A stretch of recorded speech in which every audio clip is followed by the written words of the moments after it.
LIC வந்து ஏசிசிலையும் என்பிசிசிலையும் அவங்களோட stack வந்து இன்க்ரீஸ் பண்ணியிருக்காங்க. ஏசிசி வந்து அதானியோட கம்பெனி, அதில் வந்து அவங்க நியர்லி 10.50% அவங்களோட ஸ்டேக்கை வந்து இன்க்ரீஸ் பண்ணியிருக்காங்க. என்பிசிசியில் பார்த்தீங்கன்னா அவங்களோட ஸ்டேக்கை 4.5%க்கு இன்க்ரீஸ் பண்ணியிருக்காங்க. இந்த பர்ச்சேஸ்க்கு முன்னாடி பார்த்தீங்கன்னா எல்ஐசி நியர்லி 1.61 crore ஷேர்ஸ் வந்து வச்சிருந்தாங்க. அது எவ்வளோன்னு பார்த்தீங்கன்னா 8.5%. ஏசிசியில் அவங்க எவ்வளோ ஷேர்ஸ் வாங்கியிருக்காங்கன்னு பார்த்தீங்கன்னா நியர்லி 37 lakh ஷேர்ஸ்.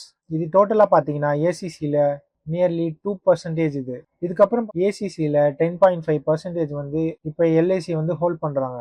என்பிசிசியில் பார்த்தீங்கன்னா நியர்லி 30 lakh ஷேர்ஸ் வந்து வாங்கியிருக்காங்க.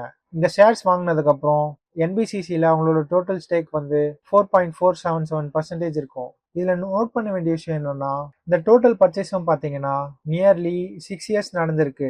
ஏப்ரல் 2018 இருந்து நவம்பர் 2025 வரைக்கும் ஷேர்ஸ் வந்து பீரியாடிக்கா அக்வயர் பண்ணதா எல்ஐசி சொல்லியிருக்காங்க.